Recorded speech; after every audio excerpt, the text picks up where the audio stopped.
Assalamualaikum warahmatullahi wabarakatuh. Perkenalkan, nama saya Rizky Fadila Komara. NIM saya 2211119130. Saya dari Fakultas Teknik Elektro Universitas Jenderal Ahmad Yani. Di sini saya akan menjelaskan dasar semikonduktor dan dioda.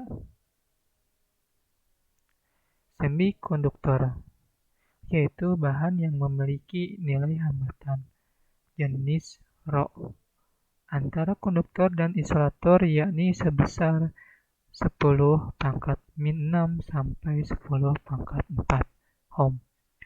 Jadi semikonduktor di antara konduktor dan isolator. Jadi di tengah-tengah konduktor dan di tengah-tengah isolator. Perbandingan hambatan jenis konduktor, semikonduktor, dan isolator. Sini ada tabel, ada 3 bahan, yaitu yang pertama bahan tembaga, hambatannya 1,7 kali 10⁻⁸. Sifatnya konduktor. Yaitu yang kedua bahan silikon 300 derajat Kelvin. Hambatannya 2,3 kali 10⁻⁵. Sifatnya semikonduktor. Bahan ketiga gelas. Hambatannya 7,0 kali 10⁻⁶. Sifatnya isolator. Di sini kita lihat yang paling gede hambatannya yaitu isolator. Kenapa? Jadi isolator tidak mengatakan arus. Dan di sini juga kita bisa lihat yang paling terkecil hambatannya yaitu konduktor. Di sini ada sebuah contoh soal, yaitu tiga buah bahan, yakni tembaga, silikon, dan gelas. Masing-masing memiliki panjang 1 m dan diameter 1. Jika pada kedua ujung bahan tersebut terpasang tegangan 10 volt, tentukan besarnya arus yang lewat masing-masing bahan tersebut. Jawab, hitung dulu R dengan rumus. Secara rumus Ohm yaitu I sama dengan V bagi R. R sama dengan Rho dikali L. L itu lebar dibagi A. A itu luas penampang. Luas penampang sama dengan VR kuadrat. R sama dengan D. D itu diameter dibagi 2. Jadi diameternya 1, habis itu dibagi 2. Di sini perhatikan arus yang mengalir pada bahan-bahan tersebut. Dari yang terbesar. Yang terbesar itu tembaga yang pertama. Yang kedua silikon. Yang ketiga gelas. Tembaga itu konduktor. Yang kedua semikonduktor atau silikon. Yang ketiga isolator atau gelas. Di sini memakai 10 volt, tegangan 10 volt. Bahan-bahan semikonduktor ada 3 macam. Yang pertama trivalen. Logam-logam yang memiliki atom dengan jumlah elektron terluar 3 buah. Seperti boron, gallium, dan indium. Yang kedua, tetravalen. Logam-logam yang memiliki atom-atom dengan jumlah elektron terluar 4 buah seperti silikon dan germanium. Yang ketiga, pentravalen. Logam-logam yang memiliki atom-atom dengan jumlah elektron terluar 5 buah seperti fosfor, arsenikum, dan antimon. Di sini ada tabel periodik semikonduktor. Yang pertama 3, ada titik 3. Terus yang keempat ada 4. Terus yang kelima, sini ada macam-macamnya. Yang titik ketiga itu ada boron, ada aluminium, ada galunium, dan indium. Yang titik keempat ada karbon, ada silikon, ada germanium, ada tin. Titik kelima ada nitrogen, ada fosforus, ada arsenik, dan antimoni.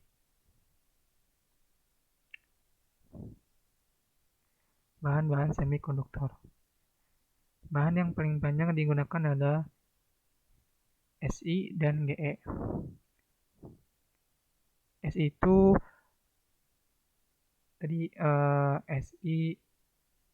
Si itu silikon, G itu germanium. Jumlah elektron Si 14 buah. Nah, kita bisa lihat ya, Si nih. Jumlah elektronnya ada 14 di bagian kelima. Silikon nih 14. Ada 14 elektron. Terus jumlah elektron Ge 32 buah. Germanium GT germanium 32,5 32 buah elektron. Jumlah elektron valensi atau elektron keluar Si maupun Ge masing-masing 4 buah. Jenis ikatan kovalen. Jenis semikonduktor intrinsik. Semikonduktor intrinsik merupakan semikonduktor murni dan tidak cacat. Contohnya silikon murni.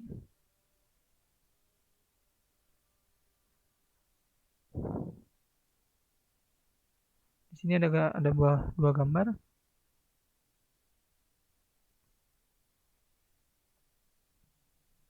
Ini ikatan kovalen.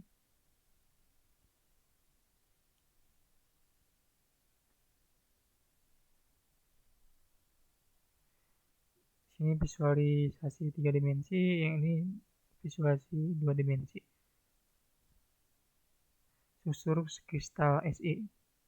Pengulangan secara teratur satuan sel 3 dimensi berbentuk tetrahedral. Ini elektron valensi.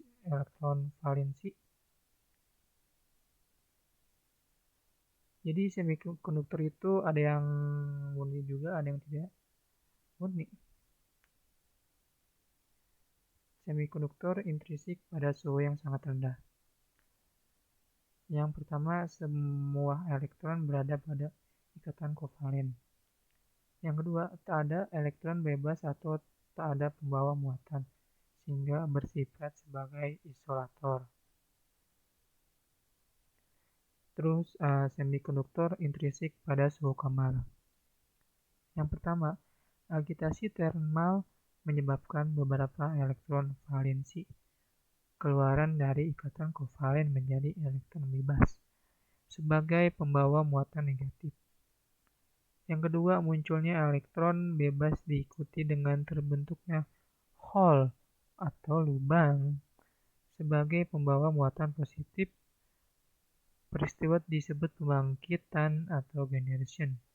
Yang ketiga, jika dipasang pada potensial, terjadi aliran arus sebagai konduktor dengan konduktasi rendah. Di sini ada tabel sifat bahan silikon dan germanium. Sifat nomor atom yaitu Si 14 buah elektron dan Ge 32. Nah, kita bisa lihat sifat-sifatnya.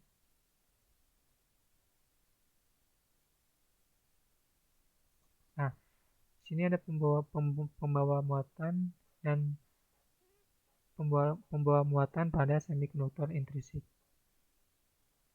Sini semikonduktor intrinsik. Semikonduktor intrinsik itu sakarnya terbuka. Kalau yang satu lagi ini semikonduktor intrinsik, sakarnya tertutup.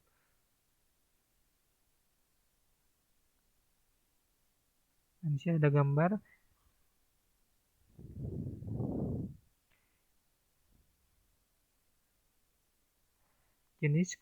jenis semikonduktor atau ekstrinsik. Semikonduktor intrinsik, semikonduktor yang memperoleh pengotoran atau penyuntikan doping oleh atom asing. Jadi semikonduktor intrinsik itu ada dua macam. Yang pertama tipe N dan tipe P. Kalau tipe P itu pengotoran oleh atom pentavalen spt, As, dan Sb. Yang kedua, atom pengotorannya disebut atom donor. Yang ketiga, pembawa muatan atau elektron. Terus yang tipe P, pengotoran oleh atom trivalen spt, B, Ba, dan In. Yang kedua, atom pengotorannya disebut atom aksepator. Yang ketiga, pembawa muatan Hall.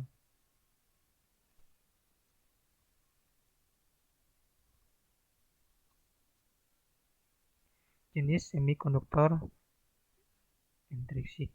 Tujuan dopingnya meningkatkan konduktivitas semikonduktor dan memperoleh semikonduktor dengan hanya satu pembawa muatan atau elektron atau Hall saja perbandingan doping. Atom doping atau murni dengan 1:10⁻⁶ sampai dengan 10⁻8. Dopan adalah atom pengotor. Atom-atom dopan pada semikonduktor tipe N adalah atom-atom pentavalen dan dinamakan atom donor. Sedangkan pada semikonduktor tipe N, tipe P, trivalen dan dinamakan atom aksepator. Semikonduktor tipe N.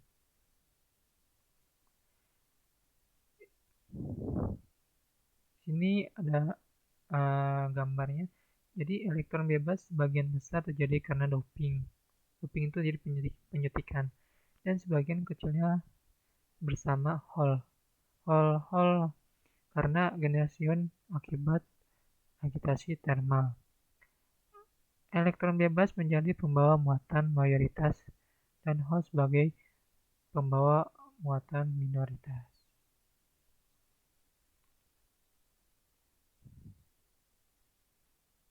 Di sini ada bebas elektron.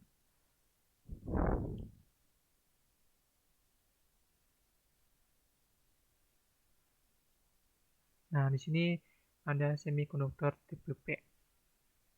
Kalau tipe N dinamakan elektron, kalau tipe P dinamakan Hall.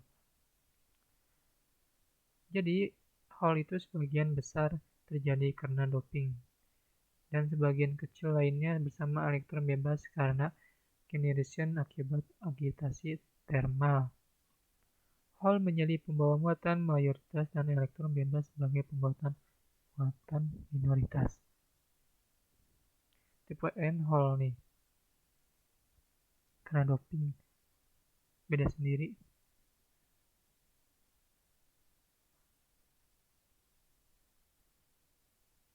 Piranti semikonduktor. Beberapa piranti semikonduktor diode pertemuan PN, transistor, transistor, SCR itu silicon controlled receiver, IC atau integrated circuit. Sini ada gambarnya. Diode pertemuan PN. Suatu pertemuan PN adalah kristal tunggal semikonduktor yang pada satu sisi mendapat penyuntikan atom aksepator dan pada sisi yang lainnya mendapat penyuntikan atom donor. Yang kedua, pertemuan PN merupakan blok bangunan dasar basic building block bagi piranti semikonduktor. Yang ketiga, dioda pertemuan PN. Pertemuan PN yang pada kedua sisinya diletakkan logam metallurgical bond sehingga terdapat dua ujung logam yang merupakan terminal atau elektrod, yaitu anode pada sisi P dan katode pada sisi N. Ini pertemuan PN. Ini atom akseleptor. Terus ini atom donor. Kalau di doping hasilnya ini tipe P, ini tipe N. Nah, ini ada gambar dioda pertemuan PN.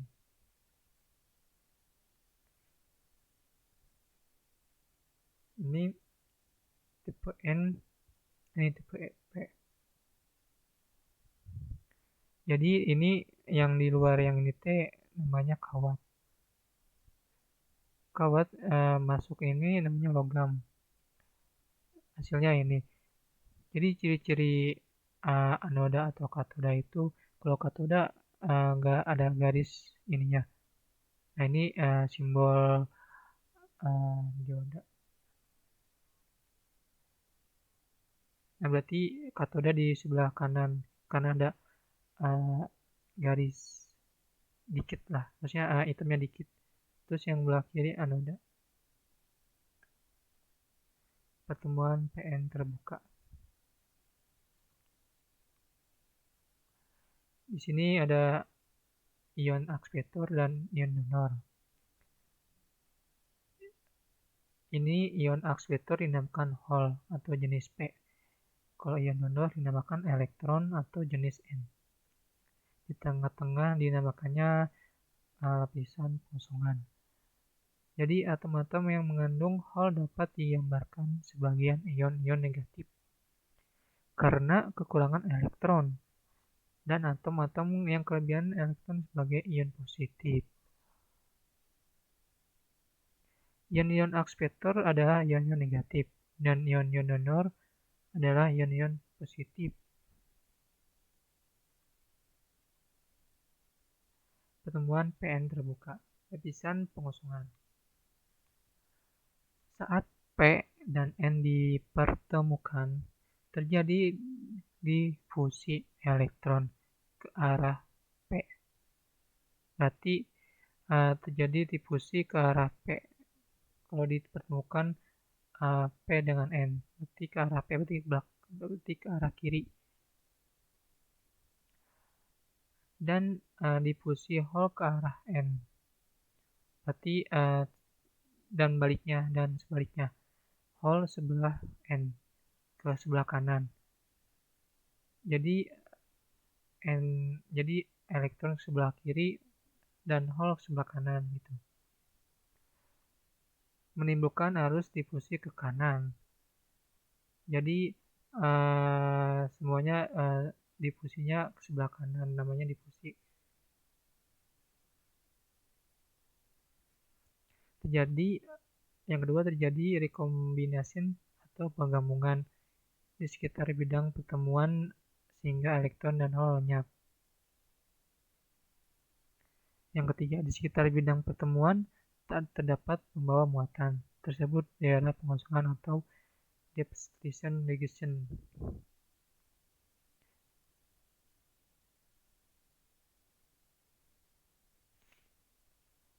Tegangan penghalang.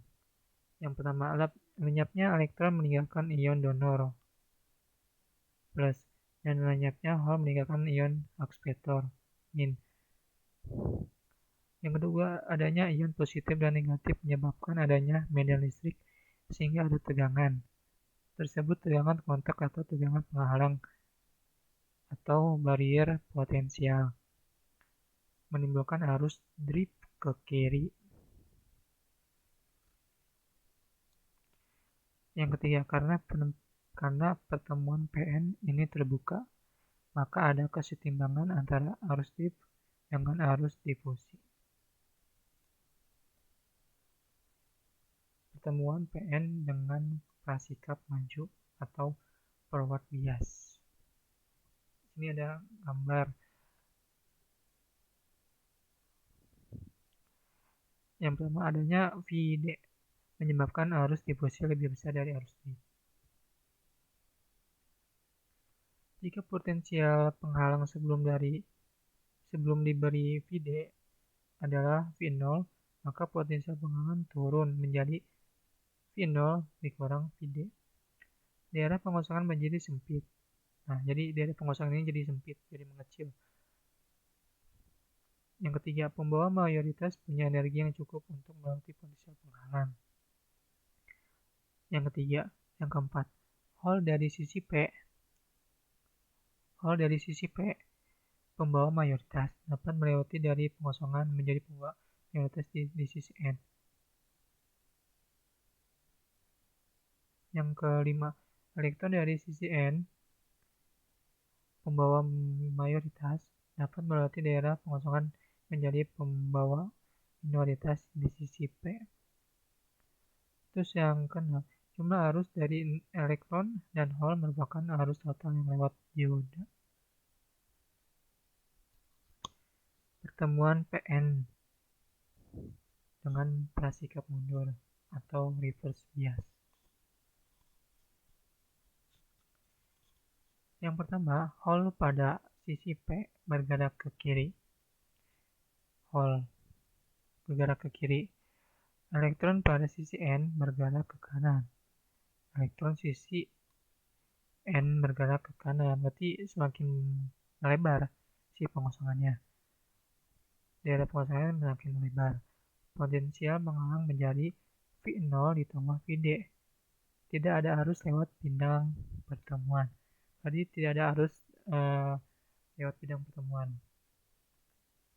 Yang kedua, karena daerah pengosongan pada dasarnya merupakan semikonduktor intrinsik. Agitasi termal dapat menyebabkan terjadinya generation sehingga muncul pasangan elektron dan hol pada daerah ini. Yang ketiga, pengaruh bidang listrik yang terpasang terhadap adanya elektron dan hol di daerah pengosongan menyebabkan terjadinya arus yang arahnya dari katoda ke anoda, dan tersebut arus balik saturasi yang sebesar 10⁻⁸ sampai 10⁻⁴. Ini ada grafik arus dioda.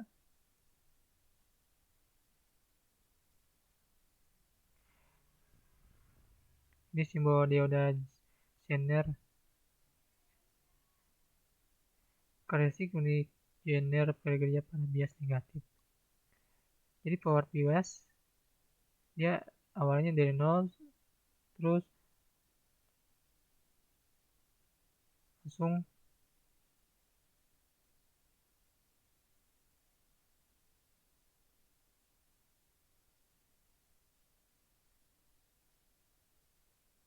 kalau reverse bias dari 0 kecuali kalau misalnya bebannya lebih gede dia akan breakdown langsung ke bawah.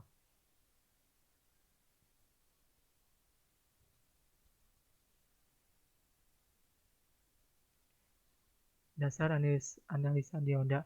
Ini simbolnya, simbol dioda. Kalau anoda itemnya banyak, kalau katoda itemnya dikit, jadi dibedain gitu. Misalnya ada yang bingung, jadi gampang ngebedainnya. Kalau katoda itemnya dikit. Nah, misalnya ini nih, contohnya simbol.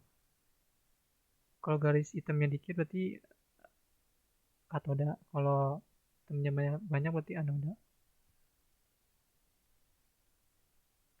Ini jenis-jenis dioda.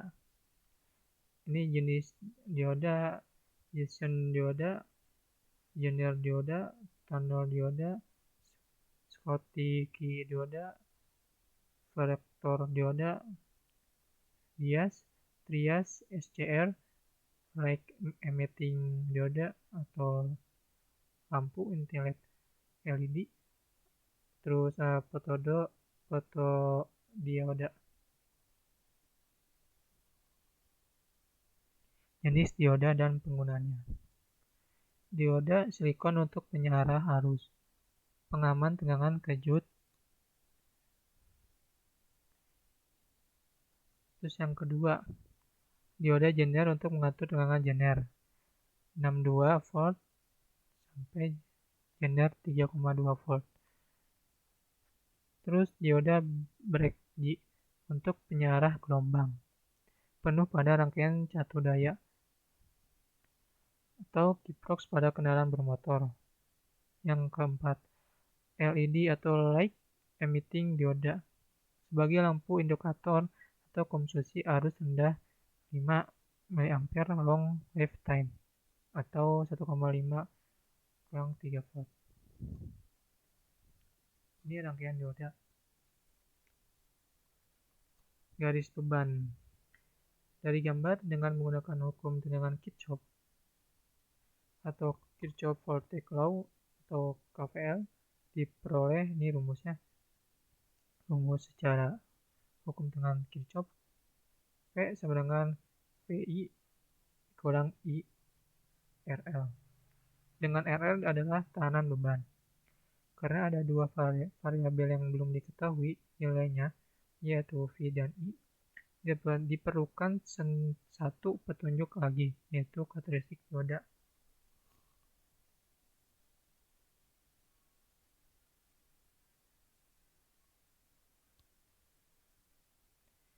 Terus saat ini ada grafik garis beban mulai titik I sama dengan 0, titik potong V adalah V sama dengan VI,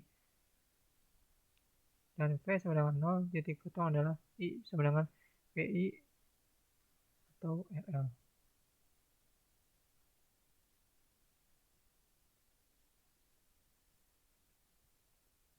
Ini ada juga grafik gambar kurva karakteristik dinamis. Hubungan arus terhadap tegangan masukan VI bervariasi disebut karakteristik dinamis. Lereng garis beban adalah tetap karena resistance beban RL tetap. Model dioda. Yang satu, pendekatan pertama atau dioda ideal. Pada keadaan forward bias, dioda dianggap sebagai saklar tertutup karena hambatan pada dioda dianggap bernilai 0. Yang kedua, pada keadaan reverse bias, dioda dianggap sebagai saklar terbuka karena hambatan pada dioda dianggap bernilai terhingga. Ini tekan 1, ini saklar on, jadi nutup, tapi on. Ini model forward, ini model rangkaian forward bias. Tekan 1,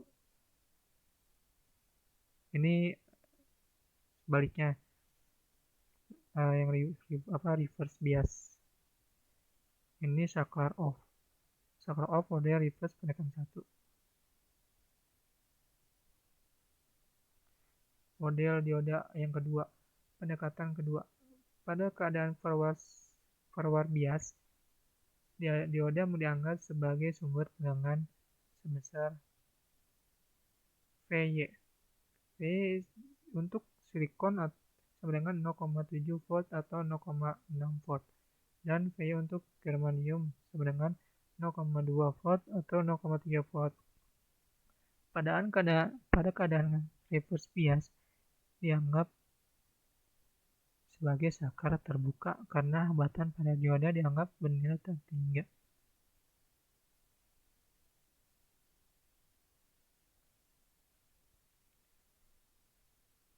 Pendekatan ketiga, pada keadaan forward bias, dioda dianggap sebagai sumber tegangan sebesar VY.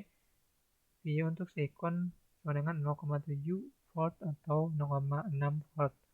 Dan VY untuk germanium sama dengan 0,2 volt atau 0,3 volt. Dengan resistansi forward RV yang terpasang secara seri. Pada keadaan reverse bias, dioda dianggap sebagai resistansi reverse.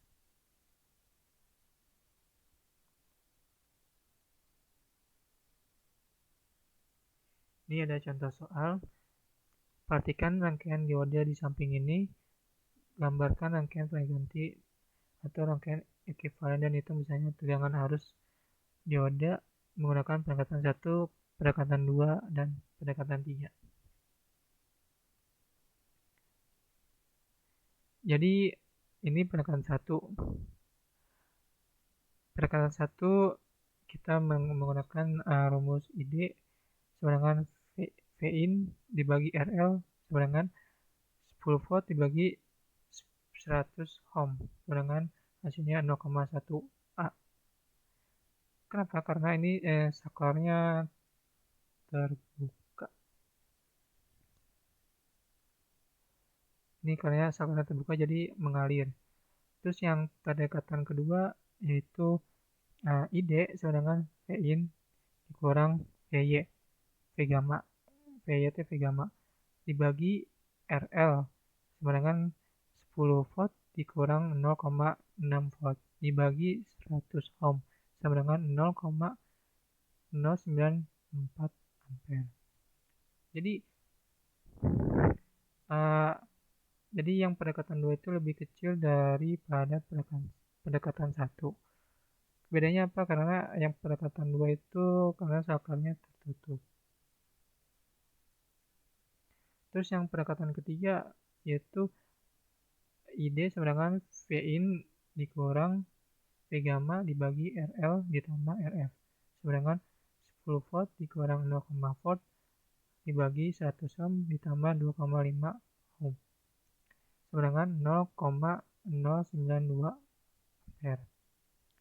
Terus VD-nya sama dengan V in dikurang ID dikali RL, kita masukin sama dengan 10 dikurang 0,092 dikali 100 sama dengan 0,8. Jadi yang pendekatan 3 itu lebih kecil daripada pendekatan 2 dan 1. Kenapa? Karena yang pendekatan 3 itu realnya.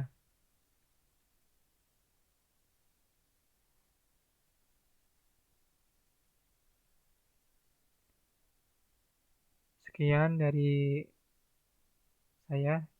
Assalamualaikum warahmatullahi wabarakatuh.